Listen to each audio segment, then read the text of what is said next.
અને હવે રાજકોટથી તસવીર આવી રહી છે। રાજકોટ જિલ્લાના ધોરાજી અને ઉપલેટાના ગ્રામ્ય પંથકમાં ધોધમાર વરસાદથી તારાજી સર્જાઈ, ખેડૂતના પાકને નુકસાન પહોંચ્યું। ધોરાજી ઉપલેટામાં સરેરાશ 75 થી 90 ઇંચ જેટલો વરસાદ વરસી ગયો છે।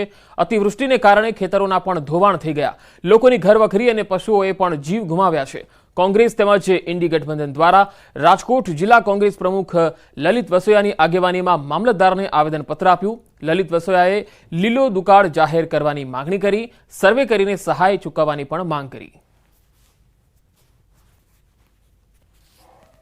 નુકસાની હોય ઉપલેટા તાલુકા અને સમગ્ર પંથકની અંદર જે રીતે જમીનોના ધોવાણ થયા, પાક બળી ગયા, તણાઈ ગયા અને નીચાણવાળા વિસ્તારોમાં ઘરોમાં પાણી ઘૂસી જવાથી ઘરવખરીને ભારે નુકસાન થયું, પશુધનને નુકસાન થયું, ખેડૂતોના સાધનોને નુકસાન થયું। આ નુકસાની ખેડૂતોની કમર તોડી નાખે એવી નુકસાની છે। ભાદર, વેણુ, મોજ જેવી નદીઓ એની ઉપર આવેલા ડેમો ઓવરફ્લો થતા ખેડૂતોના ખેતરો પણ ધોવાણા છે। તાત્કાલિક ધોરણે રેન્ડમલી સર્વે કરીને ધોરાજી અને ઉપલેટા વિસ્તારને લીલો દુષ્કાળગ્રસ્ત જાહેર કરી ખેડૂતોને સહાય ચૂકવવા માટેની માગણી સાથે આવેદનપત્ર આપવા માટે અમે સૌ આવ્યા છીએ। સુરતના સારોલી વિસ્તાર લાલ પાણીને લઈને સવાલ ઉઠી રહ્યા છે, કારણ કે સારોલીમાં જે કેન્સર હોસ્પિટલ આવેલી છે ત્યાંની સામે જ આ લાલ પાણી જોવા મળ્યું છે। ગટરમાંથી લાલ પાણી નીકળતા અનેક પ્રશ્ન ઉઠવા પામ્યા છે। આ તસવીરો જુઓ, લોહી જેવું લાલ પાણી જાહેર રસ્તા પર નીકળતા લોકોમાં પણ કુતૂહલ પેદા થયું। ગટરમાંથી લાલ પાણી નીકળતા કોની બેદરકારી છે તેને લઈને સવાલ ઉઠી રહ્યા છે। તો સુરતના સારોલી વિસ્તારનો બનાવ છે। વધુ માહિતી સાથે સુરતથી સંવાદદાતા કીર્તિશ પટેલ જોડાયા છે। કીર્તિશ, આ લાલ પાણીનું રહસ્ય શું છે, કોઈ જાણકારી મળી શકી છે? બિલકુલ પંકજ, સારોલી વિસ્તારની આ ઘટના છે કે જ્યાં ભરત કેન્સર હોસ્પિટલ સામેથી રણેના આઉટલેટમાંથી લાલ કલરનું લોહી જેવું પાણી નીકળતા લોકોમાં કુતૂહલ સર્જાયું હતું। પ્રશ્ન મોટો એ ઉભો થયો છે કે આ વિસ્તારમાં પાણી ક્યાંથી આવ્યું છે, ખાસ કરીને આવા પાણી ને લઈને જે રીતે રસ્તા પર ફેલાઈ રહ્યું છે, એટલે કે ચામડીના રોગ સાથે કેન્સર થવાની શક્યતાઓ પૂરેપૂરી છે। કારણ કે જે પ્રકારે કેન્સર હોસ્પિટલની સામે જ આવું પાણી નીકળે તો તેને લઈને ઘણા મોટા સવાલો ઉભા થયા છે। કારણ કે આ વિસ્તારમાં કોઈ ઇન્ડસ્ટ્રી નથી, તો છતાં પાણી ક્યાંથી આવ્યું અને જે પ્રકારે આ પાણી ક્યાંથી નીકળી રસ્તા પર વહી રહ્યું હતું, એટલે લોકો માટે કુતૂહલ સાથે મોટો પ્રશ્ન ઉભો થયો હતો। તો પાણી આવ્યું તો આવ્યું ક્યાંથી, અને તે પણ લાલ કલર। જી કીર્તિશ, આભાર માહિતી આપવા માટે।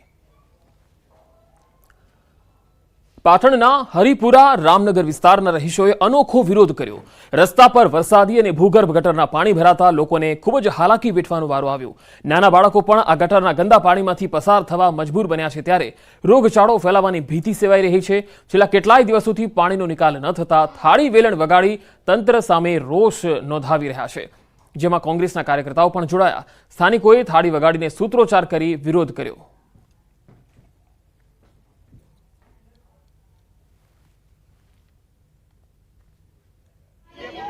હરિપુરા વિસ્તારમાં ભૂગર્ભ ગટરના પાણી ઘણા સમયથી ઉભરાય છે અને ઘણા સમય ઉભરાવાના કારણે અત્યારે છેલ્લા 6 મહિનાથી આ વિસ્તારમાં પાણી ભૂગર્ભ ગટરનું ગંદુ અને પાછું વરસાદી પાણી બંને ભેગું થઈ અને અડધા કિલોમીટર જેટલા રસ્તામાં પાણી ભરાઈ રહ્યા, જેના કારણે અહીંયા આવતા જતા વિદ્યાર્થીઓને, બાળકોને, નાના બાળકો ભૂલકાઓ સ્કૂલે જાય તો એમને પણ તકલીફ પડે છે। સ્થાનિક પ્રજાએ થાળી છોટાઉદેપુર જિલ્લાના અંતરિયાળ વિસ્તારના હાફેશ્વર ગામના લોકો રોડ રસ્તાની સમસ્યાથી ખૂબ જ પરેશાન છે।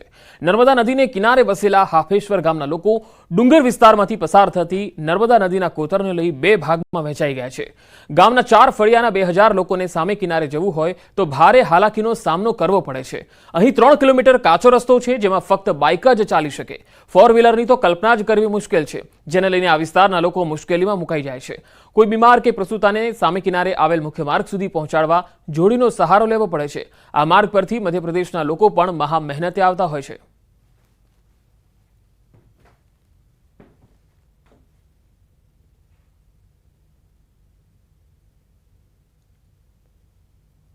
દુખીઓ હાજો માંદો હોય તો લાકડા સાથે ઝૂલી બાંધીને મેન રસ્તે લાવતે અહીંયા નાળામાં સુધી લાવે, પણ નાળામાં પાણી હોય ત્યાં જ બેહી રહેવું પડે। કદાચ વધારે ઊંચું કંઈક હોય તો ત્યાં જેથી જાય તો નાળાનું કામ અમારે પેલું બેરીકનું કામ થઈ જાય તો અમારા ગામનું કંઈક થાય એવું લાગે, ઉધાર થાય। અહીંયા લગભગ 4 ફળિયા આવે છે હાફેશ્વરની અંદર, પાદર, પછી કેલિયાબારી અને ઉત્તલદરા, વાકવી, આમ 4 ફળિયા આવે છે। એ રસ્તો જ નથી આ 60 પર અને અહીંયાથી એમપીના લોકો પણ અહીંયા પ્રવેશ કરે છે. કવાંટ તાલુકાના અંતરિયાળ વિસ્તારની અંદર ન્યૂઝ 18 ગુજરાતીની ટીમ પહોંચી છે અને ખાસ કરીને હાફેશ્વરનો વિસ્તાર બતાવવાનો પ્રયત્ન કરીશું. આમ તો આજે ડુંગરોની ટરેડીની વચ્ચે આવેલું જે હાફેશ્વર ગામ છે, કુદરતે ખૂબ સુંદર આ અહીં નજારો આપ્યો છે, પરંતુ આજે નદીની અંદર 2 ફળિયા વેચાઈ ગયા છે. 4 ફળિયા નદીની સામેની કિનારે આવેલા છે અને આ ગામના લોકો જે છે બહાર નીકળવા માટે જ્યારે પણ આ નદીની અંદર ભારે પૂર આવે છે, ભારે પાણી આવે છે, ત્યારે બહાર નીકળવા માટે જજુમે છે, કારણ કે અહીં કોઈ પાકો રસ્તો નથી. આમ તો આઝાદીને વર્ષો વીતી ગયા, પરંતુ આજે ગામના લોકો વિકાસથી વંચિત છે. આમ તો આ ગામના લોકો જે છે 4 થી 5 કિલોમીટર ચાલતું જવું પડે છે અને ચાલતું આવવું પડે છે, પરંતુ જ્યારે પણ આ નદીની અંદર ભારે પૂર હોય, ભારે પાણીની આવક હોય, તો ક્યારે કેવી રીતે બહાર નીકળી શકે. આમ તો આ સામે કિનારે સ્કૂલ પણ આવેલી છે, વિદ્યાર્થીઓને પણ આ માટે મુશ્કેલી પડી રહી છે. જો કોઈક મહિલા બીમાર હોય, કોઈક આ ગામની અંદર કોઈ વ્યક્તિ બીમાર પડે, તેને બહાર લઈ જવા માટે પણ મોટી મુશ્કેલી આ ગામના લોકો વેઠી રહ્યા છે. હવે આ ગામની જે સમસ્યા છે, રોડ રસ્તાની અને જે છલિયું બનાવવામાં આવે તેવી આ વિસ્તારના લોકો માંગ કરી રહ્યા છે. સેજબ ખત્રી, ન્યૂઝ 18 ગુજરાતી, છોટાઉદેપુર. તો રોડ રસ્તાનો અભાવ હોવાથી સામે કિનારે વસતા લોકોના વિદ્યાર્થીઓને શાળાએ જવામાં મોટી મુશ્કેલી પડી રહી છે. સ્કૂલે જતા કેટલાક બાળકો કાંઠા વિસ્તારના કિનારે થઈને 6 કિલોમીટર ચાલતા જાય છે, તો કેટલાક વિદ્યાર્થીઓ નદીમાંથી જીવના જોખમે બોટ દ્વારા શાળાએ જાય છે. જો કે બીજી તરફ ભારે વરસાદ હોય ત્યારે બાળકો શાળાએ પણ જઈ શકતા નથી. કુદરતી સૌંદર્યના અખૂટ ખજાનાની ભેટ આ વિસ્તારને છે, પરંતુ ગામમાં રોડ રસ્તા બનાવવાની માંગ સ્થાનિકો કરી રહ્યા છે.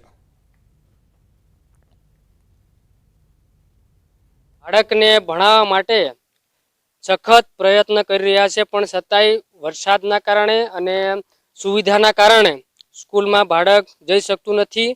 મેં 7મા ધોરણમાં ભણું છું અને અમે સ્કૂલે જઈએ છીએ. અમે દરરોજ નાવડીમાં બેસીને જઈએ છીએ. 4 મહિના સુધી અને અમારે નાવડીમાં બેસીને જવાનું હોય છે અને બોટની અંદર બેસીને જઈએ તો મગર નાવડી ઉથલાઈને દે એની બીક હોય, અમારી જાનનું જોખમ હોય છે. મુશ્કેલીઓ તો ખૂબ જ, એટલે હવે શું કરીએ કે આ છે ને આખો થોડું મારે ખરેખર કહું કે ધકધક થાય છે, પણ અમારે અહીંથી બીજું 3 કિલોમીટર જવાનું છે. હવે અમે ત્યાં ગાડી મૂકી દઈએ તો 3 કિલોમીટર ચાલીને ટેકરા ચડીને જવાનું, ત્યાં કલાક બગડે, બરાબર, એટલે છોકરાઓનું ભણવાનું ઘણું બગડે એમ. કવાંટ તાલુકાના હાફેશ્વર ગામે ન્યૂઝ 18 ગુજરાતીની ટીમ પહોંચી છે અને ચોંકાવનારા દ્રશ્યો આપણે બતાવવાનો પ્રયત્ન કરીશું. આજે પણ કેટલાક વિદ્યાર્થીઓને અભ્યાસ મેળવવો છે, પરંતુ કઈ રીતે? આપ જોઈ રહ્યા છો નદીની અંદર, એટલે નર્મદા નદી છે, તેના કિનારાના વસતા જે આદિવાસી વિદ્યાર્થીઓ છે તેઓને ભણવું છે, પરંતુ કોઈ સ્કૂલે પહોંચવાની વ્યવસ્થા નથી. આખરે બોટનો સહારો લઈ વિદ્યાર્થીઓ સ્કૂલ સુધી પહોંચે છે. આપ જોઈ શકો છો કે હાલ બોટની અંદર 3 વિદ્યાર્થીઓ જોવાઈ રહ્યા છે, જેના કારણે હાલ આ ગામના લોકો ફક્ત એક જ માંગ કરે છે કે આજે નદીની અંદર એવી સારી બોટ મૂકવામાં આવે, જો કોઈ આ વિદ્યાર્થીઓ સારી રીતે સ્કૂલ સુધી પહોંચે. આમ તો જીવના જોખમે જ આજુબાજુ વિસ્તારના, કાંઠાના વિસ્તારના આદિવાસીઓ આ રીતે સ્કૂલે પહોંચતા હોય છે. ખરેખર એની ચિંતા કરે તે ખૂબ જરૂરી છે. સેજબ ખત્રી, ન્યૂઝ 18 ગુજરાતી, છોટાઉદેપુર.